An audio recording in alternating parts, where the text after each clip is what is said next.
Guys स्वागत है हमारा स्लेजिंग स्पोर्ट्स के एक और वीडियो में। चैंपियन ट्रॉफी का शेड्यूल आ चुका है। फरवरी में चैंपियन ट्रॉफी होने वाली है। पहले और तो सिर्फ पाकिस्तान में, अब होगी दुबई में भी। दुबई में क्यों होगी स्पेशली, दिनेश जी बताइए। हाँ, क्योंकि हमने देखा था कि जो भारतीय टीम है ना, वो पाकिस्तान में तो जाके खेलने वाली नहीं थी।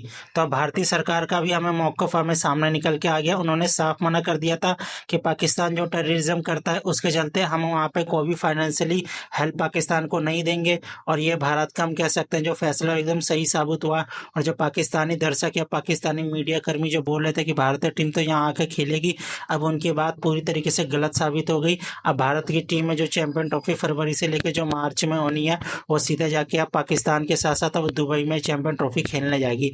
और भारत के जितने भी मैच है वो 3 जो लीग के शुरुआत के मैच है वो वहाँ पे होगा। अगर भारत सेमीफाइनल पहुंचा तो भी दुबई में होगा, और भारत फाइनल में भी पहुंचा तो भी दुबई में होगा। भारत एक भी मैच अपने वहाँ पे पाकिस्तान में जाके नहीं खेलेगी। हम कह सकते हैं जो 10 मैच होंगे वो अगर अगर भारत अगर सीधा फाइनल में पहुंचा तो 10 मैच पाकिस्तान में और 5 मैच हम कह सकते हैं दुबई में खेले जाएंगे। भारत की टीम चैंपियन ट्रॉफी के लिए आ चुकी है। पूरे जो उनका स्क्वाड है वो अनाउंस हो चुका है।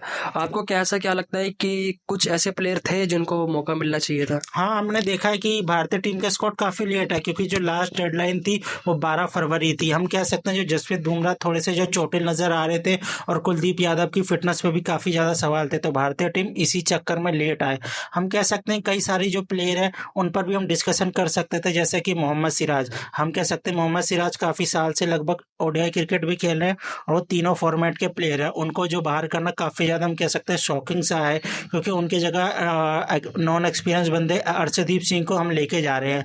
उनका वनडे क्रिकेट का इतना अनुभव नहीं रहा है, वो सिर्फ टी20 के स्पेशलाइजेशन बॉलर है। हम देखते हैं कि अगर वो वनडे में टी20 में उस तरीके का परफॉर्मेंस रहा है, पर वो वनडे में उस तरीके का परफॉर्मेंस दिखा पाते हैं कि नहीं दिखा पाते हैं, देखने को। क्योंकि हम देख रहे थे कि वरुण चक्रवर्ती को भी ऐड ऑन किया जा सकता था, पर हम कह सकते हैं कि टीम तो सिर्फ 15 की चुनी जानी थी और 15 ही टीम चुनी गई है। श्रेयस अय्यर की वापसी हुई है। हाँ, श्रेयस अय्यर की तो वापसी लगभग तय ही मानी जानी थी। केएल राहुल को भी हम कह सकते हैं उन्हें संजू सैमसन के ऊपर दे दिया गया है। उनका हम कह सकते हैं ये wicket keeper KL Rahul, Rishabh Pant और संजू सैमसन, इन 3 में हम कह सकते हैं कंपटीशन था। हालांकि संजू सैमसन ने पिछले कुछ समय से वनडे क्रिकेट जो हम कह सकते हैं विजय हजारे नहीं खेला, हम कह सकते हैं उन्हें सीधा नुकसान देखने को मिला। इस चलते ऋषभ पंत और केएल राहुल के लिए टीम में सीधे वापसी हो गई। हालांकि गौतम गंभीर का मानना था कि संजू सैमसन को टीम में लो, पर वनडे क्रिकेट का उनका ज़्यादा अनुभव न होने के चलते केएल राहुल को हम कह सकते हैं पहले प्रेफरेंस दी जाएगी। उसके बाद ऋषभ पंत को हम कह सकते हैं दूसरे विकेट के तौर पे हम ले जा सकते हैं। भारत को चुनौती देने वाली टीम, या कहें कि भारत जिस टीम को चुनौती देती है, ऑस्ट्रेलिया, क्या लगता है चैंपियन ट्रॉफी में उनका दबदबा रहेगा? हाँ, ऑस्ट्रेलिया हमेशा से ही फेवरेट नजर आई है, चाहे वनडे क्रिकेट हो, टेस्ट हो, टी20 हो। ऑस्ट्रेलिया हो गई, इंग्लैंड हो गई, या फिर इंडिया हो गई, ये टॉप की 3 टीमें होती है जो हमेशा से जब भी वनडे क्रिकेट या वाइट बॉल फॉर्मेट में उतरती है तो अपना बेस्ट परफॉर्मेंस देने के लिए हमेशा से धुआंधार क्रिकेट खेलने की वो हमेशा से कोशिश करते हैं। और ऑस्ट्रेलिया क्रिकेट का हम जानते हैं किस तरीके से वो मेंटल स्ट्रेंथ रखते हैं। हमेशा से वो बड़े जैसे फाइनल हो गए, सेमीफाइनल हो गए, सामने वाले टीम को एक तरफा अंदाज में वो हरा देते हैं। आपको क्या लगता है कि भारत पाकिस्तान में जाके, पाकिस्तान कहीं या कि कहीं, मतलब अगर आप देखा जाए तो मूल रूप से चैंपियन ट्रॉफी तो पाकिस्तान में ही था। आपको क्या लगता है कि इंडिया पाकिस्तान में जाके पाकिस्तान को धूल चटा पाएगी? हाँ, हम कह सकते हैं पाकिस्तान में तो नहीं गया। अब दुबई में जो कॉन्टेस्ट होगा वो काफ़ी ज़्यादा घमासान देखने को मिलेगा। टिकट की प्राइस जो पहले 2 गुनी 3 गुनी होती थी, अब वो 10 गुनी 20 गुनी प्राइस सीधे चली जाएगी, शूटअप कर जाएगी।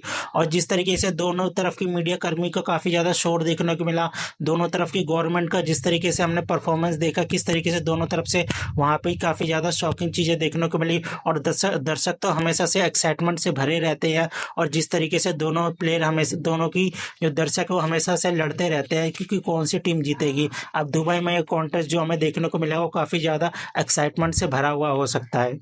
4 टीमें आपको जो लगता है सेमीफाइनल में जाएंगी, आपके हिसाब से क्या क्या हो सकती है? हाँ, इंडिया के ग्रुप से अगर हम कह सकते हैं तो इंडिया और पाकिस्तान हो सकती है, उस ग्रुप से ऑस्ट्रेलिया और इंग्लैंड हो सकती है। वाई नॉट न्यूजीलैंड और साउथ अफ्रीका? न्यूजीलैंड है क्योंकि क्योंकि इंडिया अगर अपने शुरुआत के बांग्लादेश और पाकिस्तान से मैच जीत लेता है तो उसे सेमीफाइनल में पहुंचने में कोई ज़्यादा दिक्कत नहीं होगी। और हालांकि हम कह सकते हैं पाकिस्तान के चैंपियन ट्रॉफी में पिछली बार की वो चैंपियन रही है 2017 की, हमको याद ही रहा होगा, क्योंकि पाकिस्तान अपने घरेलू सरजमी पे अच्छा प्रदर्शन करती है। वनडे हो गया और पिछले कुछ समय से वो वनडे परफॉर्मेंस भी काफ़ी अच्छी देते आ रही है। और हम कह सकते हैं न्यूजीलैंड का उतना हम कह सकते हैं 50-50 कह सकते हैं। हालांकि न्यूजीलैंड हमेशा से चौंकाने की तरफ से हम देख सकते हैं उनको।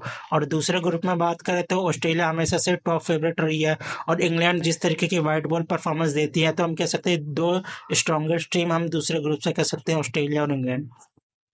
पाकिस्तान के स्टार बल्लेबाज बाबर आजम, उनका जो पिछले साल का जो रिकॉर्ड था वो इतना अच्छा था नहीं वाइट बॉल में, ना T20 में, ना ही टेस्ट मैच में और ना ही ODI में। तो आपको क्या लगता है चैंपियन ट्रॉफी में उनका कैसा रहेगा, क्या अच्छा कर पाएंगे वो? हाँ, वो पिछले कुछ समय से फॉर्म में नहीं चल रहे हैं। देखना होगा कि अगर उन्हें पिच अच्छी मिलती है, अगर वो जिस तरीके की रन बॉल सिचुएशन खेलते हैं तो हम कह सकते हैं फॉर्म में भी वापस आ सकते हैं। क्योंकि हम जानते हैं वो एक क्लासी प्लेयर तो है पर उनका फॉर्म उस तरीके का नहीं चल रहा। हम कह सकते हैं उनका जो मेन कंसर्न है वो उनकी फिटनेस है। जिस तरीके से वो बगैर फिटनेस के वो इतनी लंबी क्रिकेट खेल गए हैं, अब फिटनेस भी, अब उनकी भी उम्र होती जा रही है, वो 30+ हो गए हैं। अब उनको फिटनेस पे अगर वो ध्यान नहीं देते हैं तो हम कह सकते हैं टीम से वो ड्रॉप होने की सबसे बड़े प्रबल दावेदार बन जाते हैं। ऑस्ट्रेलिया के कप्तान पैट कमिंस की वापसी हो चुकी है ऑस्ट्रेलिया की स्क्वाड में एज ए कैप्टन। तो क्या लगता है ऑस्ट्रेलिया के कैप्टन पैट कमिंस फिर से हमारे सर में दर्द करेंगे? हाँ, क्योंकि देखिए उनके हम कह सकते हैं कैबिनेट जो ट्रॉफी है वो पूरी तरीके से हो चुकी है। अब ऐसा ही एक सिर्फ ये चैंपियन ट्रॉफी बची है जिसे पैट कमिंस जीतना चाहते हैं। पैट कमिंस ने वनडे वर्ल्ड कप भी जीत लिया है, पैट कमिंस ने T20 वर्ल्ड कप भी जीत लिया है, पैट कमिंस ने हम कह सकते हैं बॉर्डर गवास्कर ट्रॉफी भी जीत लिया। अब पैट कमिंस आएंगे एज अ कैप्टन, वो सीधा सीधा ये चैंपियन ट्रॉफी की उनकी नजर रहेगी। और उनकी टीम हमेशा से ही बड़े मौकों पर बड़ा परफॉर्मेंस दिखाने की काबिलियत रखते हुए आई है। चलिए, देखिए आज तो हमने बात कर ली है इंडिया के बारे में। अगले वीडियो में हम बात करेंगे इंग्लैंड और ऑस्ट्रेलिया के स्क्वाड के बारे में, खास चर्चा करेंगे उसके बारे में। मिलते हैं आपसे अगली वीडियो में। धन्यवाद।